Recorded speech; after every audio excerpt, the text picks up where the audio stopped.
Olá pessoal, estamos de volta com mais um programa Plantão Psicológico. Hoje eu estou com uma convidada especial aqui, a Naira Mendonça.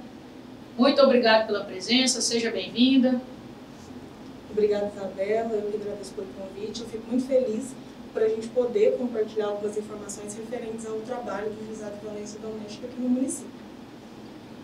O nosso programa de hoje tem como tema a atuação do psicólogo no Juizado de Violência Doméstica aqui no município de Jataí.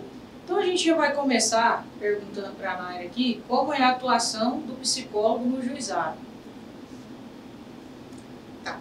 Todo mundo sabe, eu acho que pelo menos grande parte da população jataiense de conhecimento que as atividades no fórum elas estão suspensas, né? Então nós, enquanto psicólogas, mantivemos nossas atividades, só que de forma remota, né? E tem sido majoritariamente pelos atendimentos individualizados com as mulheres e com as adolescentes que nos procuram, né? Esse atendimento ele é tanto para fortalecimento emocional das mulheres, e aí independe de ter processo ou não, né? Toda mulher que está em casa nos assistindo e que passou por uma situação de violência doméstica ou passa por uma situação de violência doméstica intrafamiliar, pode estar nos acessando, né? A gente vai estar fornecendo aí o nosso contato de WhatsApp, né? Para que a gente possa conversar sobre essa situação e buscar fortalecer essas pessoas, né? Em relação aos atendimentos individualizados com as mulheres, eles também são realizados nos casos em que as mulheres pedem para tirar as medidas protetivas. Nesses casos, os atendimentos eles são obrigatórios, né? A juíza, a doutora Sabrina, faz a solicitação para que a gente atenda essas mulheres. Nós, hoje, no juizado, também contamos com estagiárias em psicologia, e essas estagiárias têm mantido grupos de WhatsApp, tanto com mulheres quanto com adolescentes, né, sob nossa supervisão, e aí elas postam conteúdos nesses grupos de WhatsApp, a título de propor reflexões, né, de fazer divulgação de material, que é importante para a gente pensar a questão da violência doméstica. As atividades com homens, elas estão suspensas, né, por conta da suspensão também das atividades presenciais, mas a gente vê que é de extrema importância que essas atividades sejam retomadas, e a gente já tem pensado sobre isso, até porque é importante pensar na questão do fortalecimento das mulheres, mas a questão da socioeducação, né, o trabalho com homens, ele também é de extrema importância para a gente transformar a realidade social, né, principalmente entendendo que a gente vive numa sociedade que é machista. Então, as nossas principais intervenções têm sido essas. Além disso, a gente tem conversado com os profissionais da educação, né, para a gente estar disponibilizando atividades, sejam elas palestras ou rodas de conversa, no intuito de trabalhar com os adolescentes, com os professores e com a equipe de gestão, né, das instituições, para a gente trabalhar essa problemática, né, relacionamento abusivo, violência doméstica, violência no namoro, para a gente falar sobre ciclo de violência, tipo de violências, enfim, né, para a gente estar trazendo também para a população discussões em relação a essas temáticas. Muito interessante isso que você falou, Naira, principalmente porque a gente sabe, né, que a gente faz parte de uma sociedade machista e patriarcal, né, e culturalmente, nós mulheres, a gente já escuta o tempo todo que os homens são assim, que a gente tem que aceitar isso, que tem que aceitar aquilo, que tem que aceitar por conta dos filhos, por conta do casamento. Nós somos criadas para fazer todas as vontades do homem, para aceitar muitas coisas, né? E às vezes o homem ele não comete a violência física, mas comete violências psicológicas. A mulher fica sobrecarregada, principalmente agora que as mulheres também trabalham fora.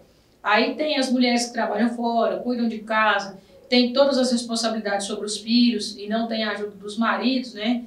E a gente é criado para achar isso normal. Quando você educa as mulheres, desde a época das escolas, como você falou, né, do trabalho que tem sido feito junto com o pessoal da educação, as mulheres vão percebendo que elas não têm que aceitar isso, que não tem que ser assim, que a responsabilidade dos filhos é dos dois, que a responsabilidade de cuidar da casa é dos dois. E o principal que eu acho é educar os homens para respeitarem as mulheres, né? Para eles entenderem que o casal tem que caminhar lado a lado. Um não é mais importante que o outro, os desejos, as vontades, a profissão de um não é mais importante que a do outro. E a responsabilidade da casa e dos filhos é de todos, né? a gente percebe que as mulheres estão extremamente sobrecarregadas na atualidade. Então, assim, voltando à questão dos atendimentos aí na pandemia, explica para a gente novamente quais as principais modificações de como era antes da pandemia e como está sendo agora a atuação do juizado de violência doméstica. Em linhas gerais, o juizado, né, ele tem funcionado, a maior parte das atividades elas foram mantidas, só que via remota, né? Então, por exemplo, as audiências com réu presos, elas continuaram, né? A doutora Sabrina continua fazendo a avaliação dos pedidos de medida protetiva e é uma prioridade dela o deferimento dessas medidas dentro das primeiras 24 horas da solicitação, o monitoramento eletrônico, que a gente conhece como as tornozeleiras, né? As tornozeleiras eletrônicas, elas continuam sendo colocadas, né, naqueles casos em que a gente percebe que mesmo com a proibição judicial, os homens eles continuam insistindo em se aproximar das mulheres. A gente tem no juizado os dispositivos que são virtuais, né? Então o Instagram institucional, o WhatsApp institucional, eles continuam em funcionamento. Para você ter uma ideia, pelo WhatsApp, a gente continua recebendo demandas diversas, né? A Brígida e a Valéria, que são as servidoras que manuseiam diretamente o aplicativo, elas têm recebido, por exemplo, solicitação de socorro, pedido de medida protetiva, informação de descumprimento de medida, solicitação de orientação em relação a questões processuais. Então, assim, as demandas chegam, elas acolhem aquilo que é de nossa responsabilidade, fica conosco, mas elas se preocupam também, né, em dar informação, em direcionar aquelas demandas que não são do juizado, mas as pessoas não ficam sem uma orientação. Antes, a gente fazia o atendimento presencial com essas mulheres, né, exclusivamente de forma individualizada, e atualmente há a possibilidade de se fazer tanto individualizada, como eu disse, quanto em grupo, só que as duas maneiras da forma remota. E a gente tem feito tanto por ligação telefônica, quando a mulher não tem condições, né, ali de ter uma internet boa, que garante uma boa videochamada, mas para aquelas pessoas que têm, né, essa disponibilidade, a gente tem feito também os atendimentos por videochamadas e tem dado muito certo, a gente tem conseguido acolher essas mulheres. Os grupos reflexivos para mulheres, eu vejo que, embora esteja ainda caminhando a passos lentos, é importante, porque é um veículo em que coletivamente as mulheres conseguem não só obter a informação, quando criar vínculos, falar sobre, compartilhar os seus problemas, né? Contar suas histórias de vida e aí se fortalecer coletivamente, que eu acho que isso também é fantástico. Né? Em relação a esses trabalhos com as escolas, né? A gente iniciou pensando na questão dos adolescentes, até entendendo que é uma demanda que tem aumentado muito para a gente. Hoje a gente tem recebido um número significativo, né, enquanto equipe de psicologia, para atendimentos com adolescentes que vivenciaram situação de estupro de vulnerável, né, que é uma tendência também, infelizmente, a gente ter esse número aumentado, porque as pessoas elas estão ficando mais tempo, né, dentro das suas casas. Então, até pensando nisso, que a gente tem proposto com as escolas, a gente fazer intervenções, porque a gente acredita que um adolescente bem informado ele vai ter condições de mais rápido romper com esse ciclo de violência que ele tem vivenciado dentro de casa. É lamentável a gente saber de coisas assim, é triste. E essas questões dessas campanhas de conscientização, eu acho isso muito importante. E eu falo assim, porque eu também sou educadora, também sou professora, nós como professores temos que estar atentos e cumprir o nosso papel de educadores sociais também, né? Eu estou sempre conversando, tem muitos alunos homens, eu estou sempre conversando com eles e explicando a importância de se respeitar as mulheres, né? E sempre lutando contra a violência. Também já tive aí alguns projetos, como recentemente a gente fez umas aulas de defesa pessoal para mulheres. Então, estou sempre meio que contribuindo nessa causa de alguma forma. Da forma que eu posso, né? Que dá certo, principalmente nas questões referentes ao taekwondo e, como eu disse, também conversando com os meus alunos, que isso é muito importante. A gente precisa, como você disse, né, romper com esse ciclo de violência, romper com essa cultura de violência que a gente tem envolvendo as mulheres. E outra questão agora, voltando ao assunto dos atendimentos, a gente sabe que o juizado ele é uma equipe multidisciplinar, né? Você pode falar para a gente um pouquinho de quais são os profissionais que atuam dentro dessa equipe multidisciplinar? Pensando em relação à equipe multidisciplinar, hoje a gente tem 2 servidoras que são responsáveis, dentre outras questões, por manter, né, o WhatsApp, que é a Brígida e a Valéria. Somos 2 psicólogas, a Aline e eu, e também hoje contamos com 3 estagiárias em psicologia, né? A Emily, a Ana Beatriz e a Alana. Então, hoje a equipe é composta por 7 integrantes. Entendi. E você acha, assim, num contexto geral, né, que a violência contra as mulheres aumentou durante a pandemia? Porque a gente tem percebido que aumentou, né, mas é claro que precisa dos dados, tudo certinho, mas pelo menos assim, para quem está atendendo, os psicólogos estão percebendo que a violência aumentou, o número de pessoas presas aumentou. Você pode falar para a gente se você acha que essas violências aumentaram e como que funciona essa questão da tornozeleira eletrônica nas pessoas que agrediram a companheira também? Então, eu acredito que esse aumento não seja somente a nível municipal nem nacional, né? A gente tem visto aí a nível mundial esse aumento. Falando da nossa realidade, eu acho que tem uma relação muito direta com o desemprego também, né? Eu tenho percebido que as mulheres elas têm ficado mais dependentes financeiramente dos homens, né? E não é só uma percepção, isso tem chegado para a gente, tem chegado casos de mulheres que precisam, que relatam que precisam, por exemplo, que não haja mais medidas protetivas para que elas possam reatar os relacionamentos, porque elas não têm conseguido custear as despesas básicas. Isso é lamentável, mas é um fato que a gente tem visualizado e que a gente já tem se articulado de algumas maneiras para transformar, né, para mudar essa realidade. Vejo que também os homens têm perdido o emprego em maior número, também têm ficado mais tempo dentro dos domicílios e isso também vai ter uma relação com maior consumo de álcool, de drogas, né? Aumentando o número de alcoolismo, né? De consumo de bebida, de drogas, e a gente sabe que muitas vezes nos casos de violência, o aumento no consumo de álcool está diretamente relacionado com a violência doméstica, né? Tem muitas pessoas aí que agridem a companheira quando estão sob efeito de álcool e drogas, né? Aí perdem o emprego, às vezes ficam bebendo bastante, né? E aumenta esses índices também. Com certeza isso é um potencializador, né? A gente fala que não justifica o ato violento, com certeza não, né? Mas com certeza vai potencializar as práticas. E eu falo que essa relação pandemia e viver numa sociedade que é machista, o efeito vai ser cascata e aí os desdobramentos também vai ser, por exemplo, nos filhos, né, nas crianças, nos adolescentes, e aí tem uma relação direta com aquele aumento, por exemplo, dos atendimentos que a gente tem feito em relação aos adolescentes. E é isso, assim, eu considero que sim, que esses índices eles aumentaram e por isso também a nossa preocupação em estar retomando as atividades com os homens, porque, mais uma vez, esse viés socioeducativo é de extrema importância. Eu vejo que não adianta a gente fortalecer as mulheres, né, e só punir os homens. A gente precisa trabalhar aí com mais frentes para a gente pensar na transformação não só da realidade das famílias, mas como da sociedade como um todo. Em relação às tornozeleiras eletrônicas, aqui em Jataí elas têm sido colocadas, como eu disse, naqueles casos em que às vezes o homem é preso, aí ele sai, aí ele volta a cometer algum tipo de violência, ou ele continua se aproximando da mulher mesmo com a proibição judicial, né? Então, nesses casos em que há reiteradas prisões e que a gente percebe, né, enquanto juizado, que não há o freio, né, que a prisão não freia, a gente busca outras estratégias.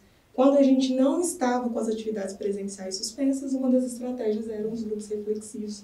E a gente tem uma devolutiva bem bacana em relação aos homens que passaram por esses grupos, né, e que não reincidiram na violência.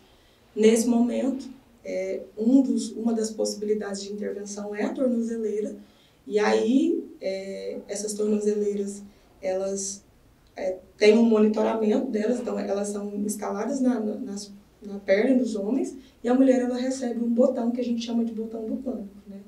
Então, mediante a aproximação, porque os dois objetos eles são sincronizados pela equipe, né?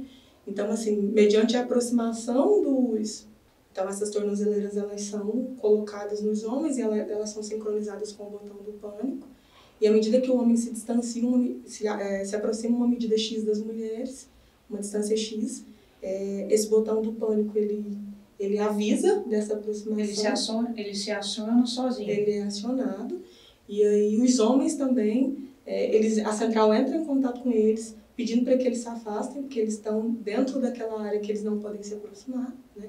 A polícia também entra em contato com essas mulheres para informar da aproximação, né? E para ver se a mulher está precisando de ajuda naquele momento. E as tornozeleiras, assim, o balanço que eu faço, aí, né? Talvez a doutora Sabina soubesse falar melhor que eu, mas o balanço que eu faço é que é positivo, né? Tudo aquilo que a gente pode agregar para impedir a reincidência das violências, eu acho que soma. E as tornozeleiras, elas têm nos dado boas devolutivas. Pela fala da Naira aqui, é muito importante a gente frisar o quanto a educação é importante para a nossa sociedade, né? Quando ela fala assim que tem os trabalhos lá com os homens e que os homens passaram por esse trabalho que eles fazem lá, alguns não reincidiram na violência, a gente percebe o quanto a educação é fundamental na nossa sociedade, né? Eles cometeram erros? Cometeram, mas alguns que são educados, que passam por esses grupos, né? Eles não voltam a cometer essas violências. Então é importante a gente também pensar em educar antes da punição, né? Porque se houvesse mais educação em nosso país, talvez não precisasse tanto de punições. E nós, mulheres, eu falo que a gente tem que ter empatia. Me parte o coração ver uma mulher falando, a outra apanhou porque quer, porque continua com o homem, e tá lá porque quer, deve gostar de apanhar. Gente, não fala isso, pelo amor de Deus. A gente está conversando aqui, vocês viram falando, muitas mulheres estão sem emprego, outras mulheres aguentam tudo por conta dos filhos, porque sabe que muitas vezes quando o marido abandona a família, ele não paga nem pensão. E a gente sabe que é difícil. Para você conseguir a pensão do homem, você tem que saber o endereço dele. Aí o homem muda de cidade, você nunca mais sabe onde ele está. Às vezes você não consegue provar quanto que ele ganha. E ele dá 200, 300 reais de pensão para uma mulher, 200 reais não dá para fazer nada, né? Então assim, vamos ter um pouquinho mais de empatia. E muitas vezes também tem a questão religiosa, que algumas religiões falam que a mulher não pode separar do marido, tem que aguentar tudo, e tem que rezar e pedir para Deus para ele mudar. E também tem a questão cultural, que é como já foi falado aqui antes, que nós mulheres, a gente cresce ouvindo que tem que aguentar tudo. E é muito difícil romper com essas questões culturais na nossa sociedade, né? Poucas mulheres conseguem romper com esse ciclo de violência, infelizmente. E é por isso que é tão importante a educação, o trabalho do juizado de violência doméstica aqui na nossa cidade. E agora eu gostaria de pedir para a Naira, para vocês entenderem um pouquinho mais sobre os diferentes tipos de violência, porque não existe só um tipo de violência. Às vezes a pessoa fala assim, ele me trata mal, ele me humilha, ele fala isso, ele fala aquilo, mas ele não me bate, né? Como se isso compensasse. Mas não existe só a violência física, existem vários outros tipos de violência. E agora eu vou pedir a Naira para falar um pouquinho dos diferentes tipos de violência que compõem a Lei Maria da Penha. Na tipificação a gente vai ter, então, 5 tipos de violências que, tendo a mulher vivenciado alguma dessas situações, elas podem nos procurar, né, que vão ter suas demandas atendidas. Então, a gente tem, como a Isabela narrou, a violência física. E aí é importante evidenciar que a violência física pode ou não deixar marcas, né? Por exemplo, um puxão de cabelo, ele é uma violência física que não necessariamente vai deixar marcas, um empurrão, né? A violência psicológica, e a gente tem que pensar em relação à violência psicológica, o principal propósito dela é diminuir a autoestima da mulher, né? E amedrontar a mulher também, né? Então, como exemplos de violência psicológica, a gente vai ter o xingamento, a depreciação, as ameaças de morte, que são muito comuns, né? Inclusive, as ameaças de morte são um dos motivos pelos quais, muitas vezes, as mulheres não buscam a delegacia para fazer denúncia. A gente tem a violência moral também. Se, por um lado, a violência psicológica ela visa atacar a autoestima da mulher, a violência moral ela vai objetivar atacar a índole da mulher, o caráter da mulher, em relação a ela mesma e em relação à sociedade. Então, discursos como: ah, você me traiu, nem sei se esses filhos são meus, né? Ah, você... Chamar a mulher de vagabunda é muito comum, né? O homem pode tudo, a mulher não pode nada, nem sai sozinha. Isso. Então, assim, é a questão da injúria, da calúnia, da difamação, né? Que vai contemplar a violência moral. Além disso, a gente tem a violência patrimonial, né? A gente tem um número significante de situações em que os homens quebram os aparelhos celulares das mulheres, né?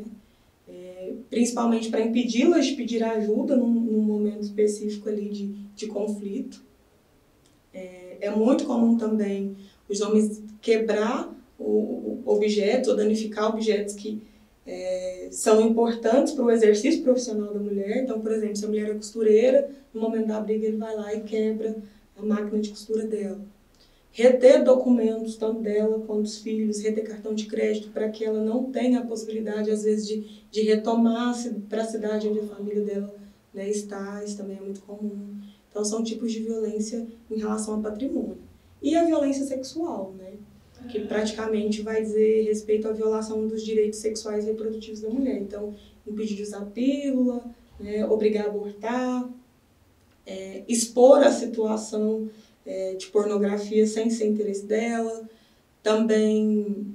Tem até questões de estupro também dentro do casamento. Dentro do casamento, é importante a gente citar isso também. Não é porque eu estou casada com um homem, né, que eu sou obrigada a manter práticas sexuais no momento que ele tem interesse, né. E a gente tem visto também aumento significativo de conteúdos de cunho íntimo após o rompimento do relacionamento. Esses conteúdos eles são expostos nas redes sociais também, as perseguições em redes sociais tem também ficado muito comum, né? Então, isso tudo a gente tem que ficar atentas, né, e denunciar e nos procurar, e procurar a delegacia, né, para, de fato, isso que a gente tem conversado, conseguir romper com esses ciclos de violência. Entendi. E a gente comentou muito aqui sobre homens e mulheres, né, mas agora você pode falar um pouquinho do pessoal de casa, se o juizado também atua em relação à violência de casais homoafetivos? Em menor número, né, até pela sociedade que a gente vê, né, a gente estava falando sobre a sociedade machista, né, em menor número, mas a gente tem sim atendido. E a ideia, é importante a sua pergunta, e a gente vai até recorrer à própria lei, porque a situação para ser caracterizado como uma violência tipificada na Lei Maria da Penha, um dos polos tem que ser a mulher, né? A vítima tem que ser mulher. Mas o agressor, a violência, ela tem que acontecer pelo fato de ser mulher, que é a questão do gênero que a gente fala e de todos esses estereótipos, né? Dessa maneira, o autor pode ser, por exemplo, uma mulher, né? Desde que essa violência praticada em relação a esse outro, aí sim necessariamente tem que ser uma mulher, ela... E os dois têm que ter um relacionamento? Não necessariamente, pode ser relacionamento intrafamiliar. Então, por exemplo, se eu sou sua mãe e eu te bato porque eu acredito que você é obrigada a lavar as roupas e os calçados dos seus irmãos porque eles são homens e não são obrigados a lavar. E aí eu te violento. Isso é uma situação, né, que a pessoa que violentou é uma mulher, mas se enquadra na questão do gênero, né? Por exemplo, uma mulher trans, a condição dela de mulher ali dentro de um relacionamento, por exemplo, né? Então, se ela apanha porque ela quer romper o relacionamento, se ela é ameaçada de morte, né, porque o companheiro ou a companheira não aceita o fim do relacionamento, né? Todas essas condições, elas são contempladas, sim, na Lei Maria da Penha. Interessante. Então, no caso, se for um casal homoafetivo com dois homens, aí já vai ser num quadro de violência normal e vai ser julgado e analisado e aberto o inquérito lá pela Delegacia de Polícia Civil, é isso? Isso. Quando a gente fala nessa condição de mulher, né, que a violência ocorre por ela ser mulher, a gente tem que recorrer aos conhecimentos que dizem respeito ao conceito de gênero, né, que vai dizer que há toda uma construção social, né, e de papéis que é esperado para o exercício das feminilidades, né? Então, espera-se que a mulher ela cuide dos filhos, espera-se que a mulher ela cuide da casa, né? Espera-se que a mulher doe-se para o relacionamento afetivo, espera-se que a mulher seja doce, seja pacífica, né? Então todas essas situações, e aí a gente tem na sociedade também essa lógica de legitimar o poder do homem e legitimar uma relação que é desigual também, né? Em que o homem ele detém ali o poder em relação à família. Então, é o chefe de família, né? Isso. Então, é justamente por essas desigualdades que a gente vai ter, na maioria das vezes, a garantia, a violência como uma estratégia para garantir essa supremacia masculina, né? Então, é justamente por essas condições e por querer manter essas desigualdades que as violências domésticas e intrafamiliares contra mulheres, elas vão acontecer. Então, é nessa condição de desigualdade que a violência tem que acontecer. Um exemplo de situação que é violência contra mulher, mas não enquadra na Lei Maria da Penha. Se eu estiver indo embora aqui do estúdio e no momento de descuido eu bato o carro, então a pessoa vai e me xinga e me humilha, né? Uma pessoa que eu nunca vi na minha vida. Por mais que eu seja mulher, né?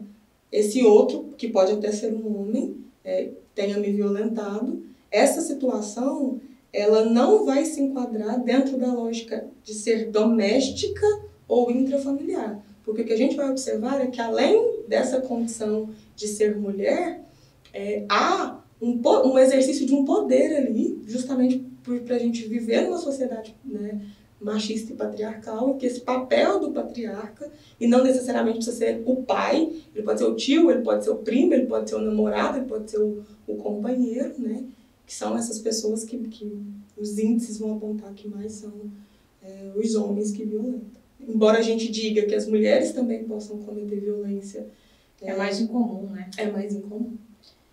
É interessante. Bom, então, em relação ao que a Nária falou aqui e o que a gente percebe na sociedade, a gente sabe que as mulheres e os homens estão longe de ter direitos iguais, né?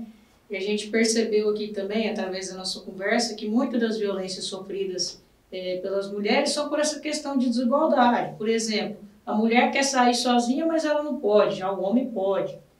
É socialmente aceito, né? E aí, quando a mulher, às vezes, ela quer ter uma liberdade maior, ela quer fazer coisas que, às vezes, o companheiro dela faz, o pessoal não aceita. Os homens não aceitam, o companheiro não aceita, e aí ela acaba sendo agredida.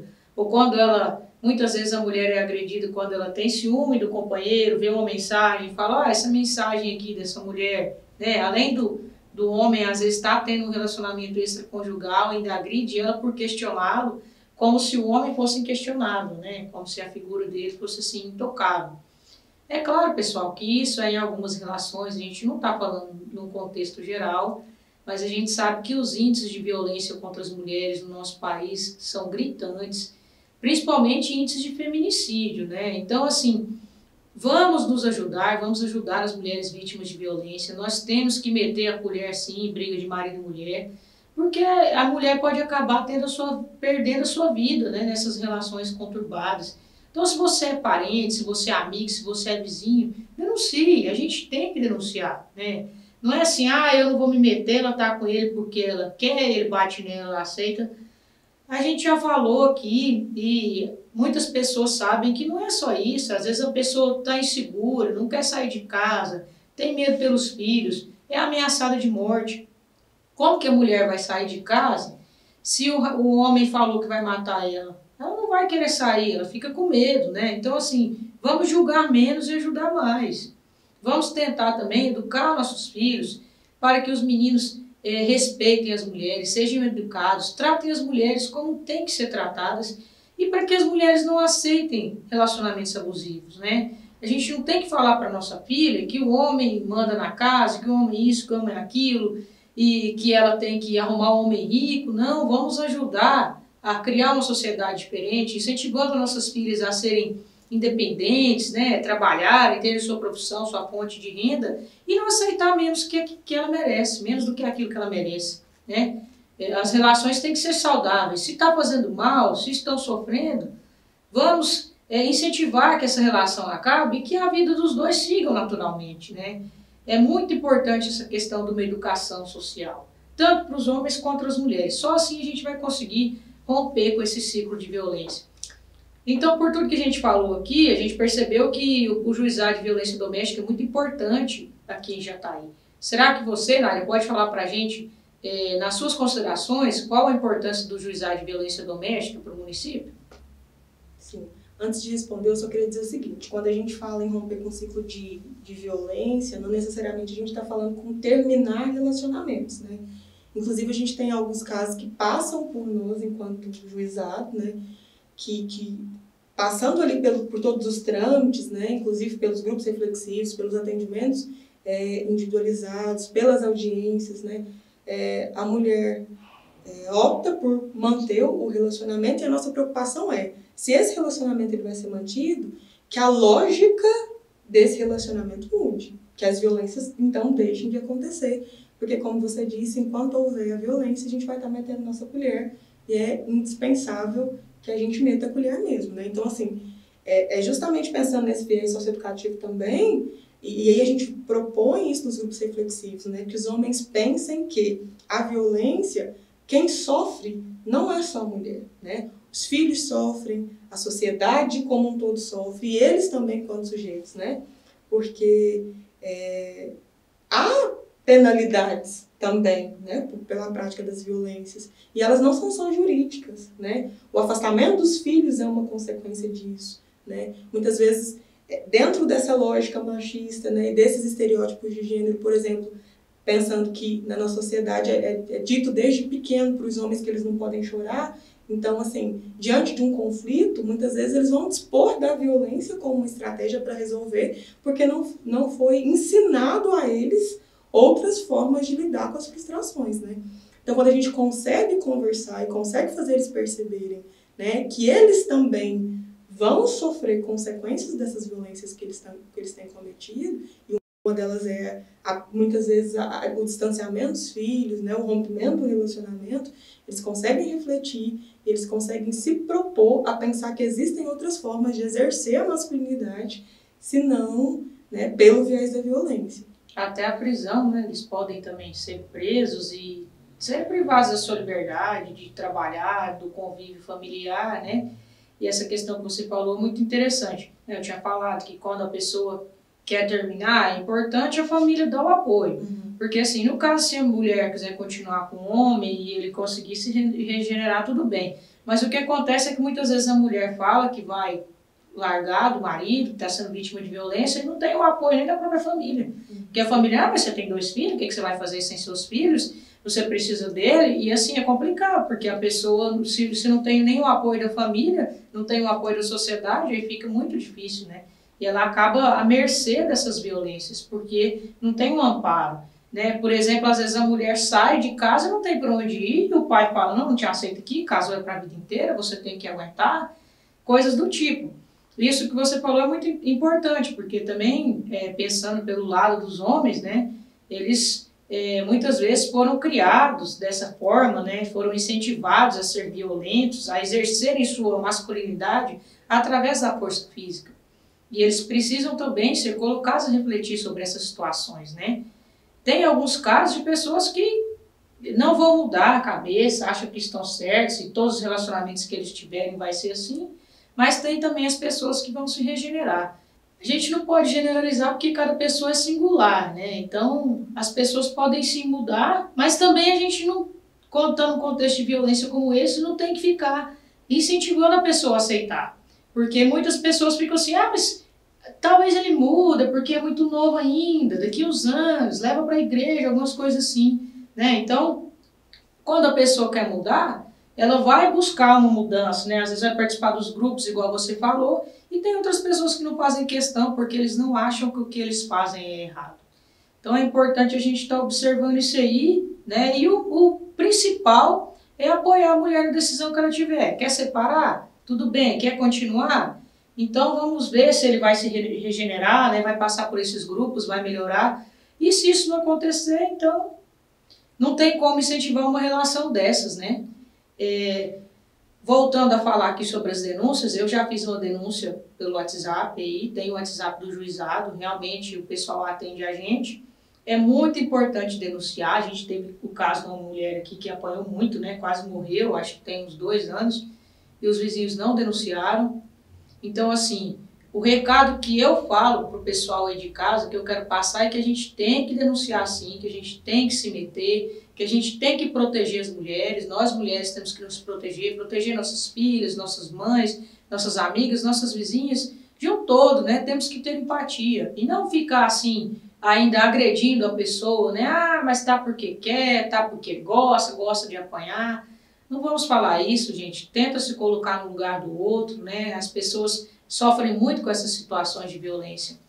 Então agora eu vou perguntar para a Naira aqui, de um ponto de vista de uma pessoa que trabalha lá dentro, qual que é a importância de fazer essas denúncias? Com certeza é de extrema importância, né? Eu falo que, embora a denúncia não tire as mulheres de outras condições de vulnerabilidade, mas ela salva vidas, né? Então, assim, eu sou uma defensora incansável da denúncia, até pelo lugar de fala, né, que vem, e acho que é isso, é conclamar toda a sociedade de forma geral a estar atentos, né, a essas questões. Então, assim, a funcionária que chegou na minha casa para trabalhar e ela tinha uma certa forma de se posicionar diante das situações, ela começa a ficar um pouco mais embotada, um pouco mais triste, né, usando roupas que não se relacionam com o clima. Então, assim, tá muito calor, ela começa a vir de roupa de manga, vindo com uma maquiagem para disfarçar alguma coisa, né? Pensar, por exemplo, nos relacionamentos que as minhas filhas têm estabelecido, né? Se ela tá ficando muito tempo na internet, como que tá isso, né? Se ela tá namorando, como que ela era antes desse relacionamento, como que ela se tornou, né? Depois que está com esse companheiro ou com essa companheira. É observar as minhas amigas, é observar o meu espaço dentro da minha casa, como é a relação dos meus pais, como é a minha relação enquanto mulher com o meu companheiro ou com a minha companheira.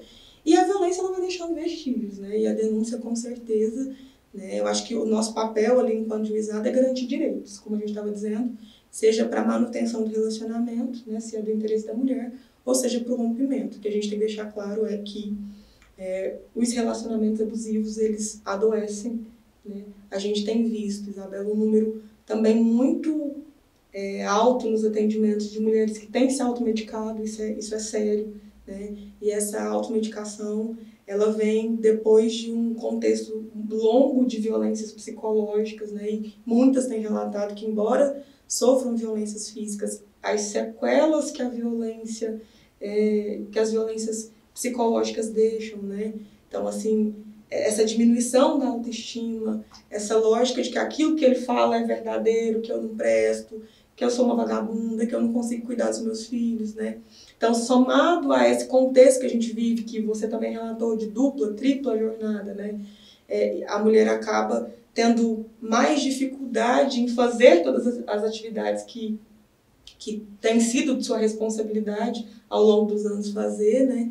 Então, ela de fato se sente fracassada muitas vezes, e aí é onde o medicamento entra como estratégia para que elas consigam dormir, para que elas consigam viver em sociedade, para que elas consigam de fato se manterem vivas, né?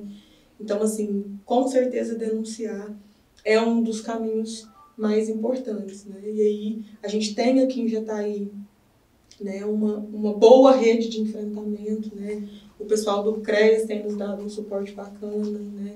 Na medida do possível também a gente tem tido a devolutiva da saúde, que é fundamental também, tanto para o fortalecimento emocional das mulheres, por exemplo, para aquelas que precisam tomar medicamentos, mas que esse medicamento seja sob prescrição médica, né? A psicoterapia, que muitas vezes, né, vai ser indispensável também para o fortalecimento dessas mulheres.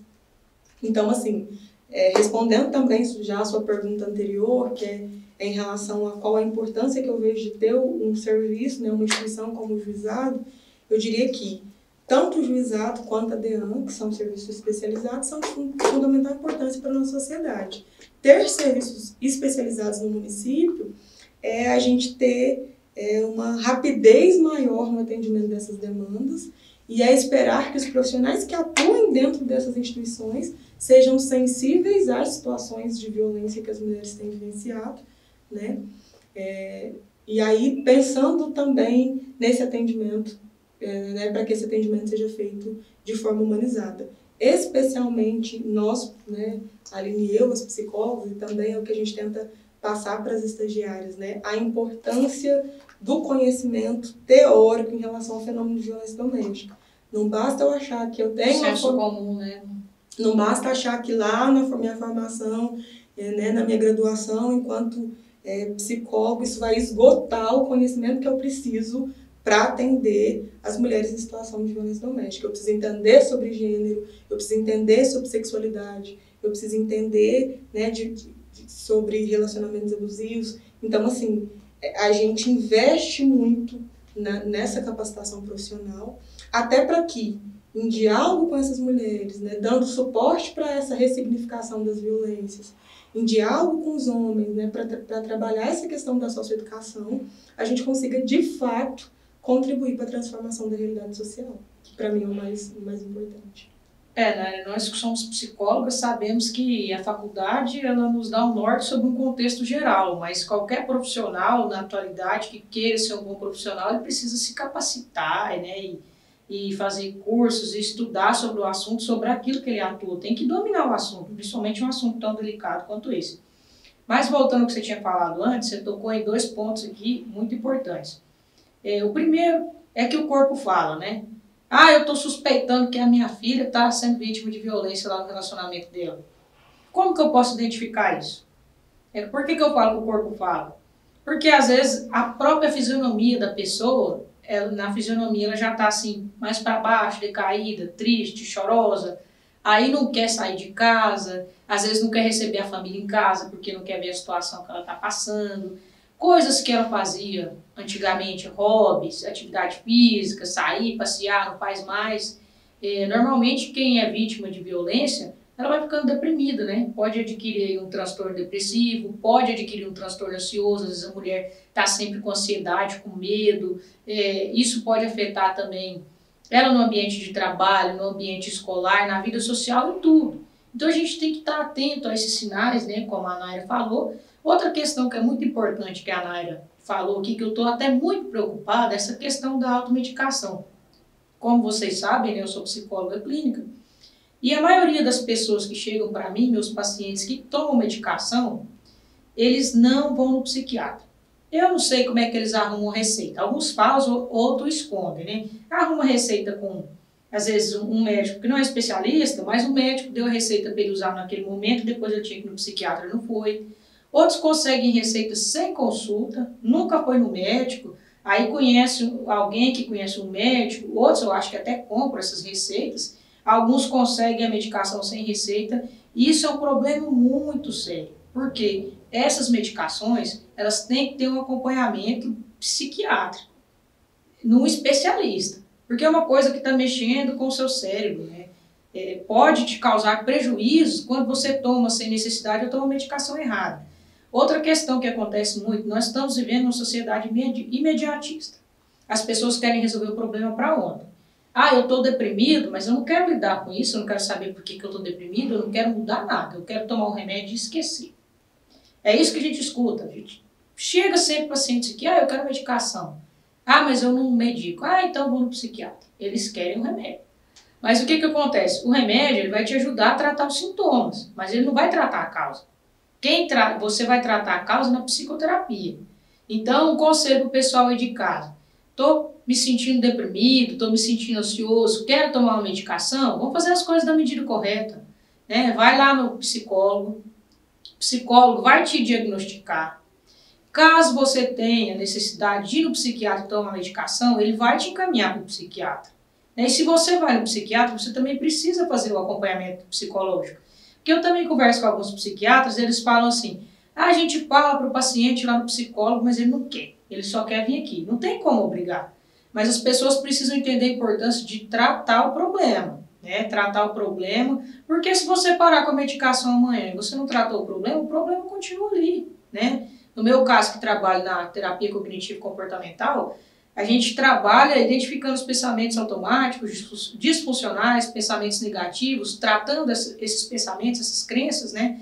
De uma forma que a pessoa vai aprendendo ela mesma essas técnicas para depois, quando ela receber alta, ela conseguir fazer isso em casa.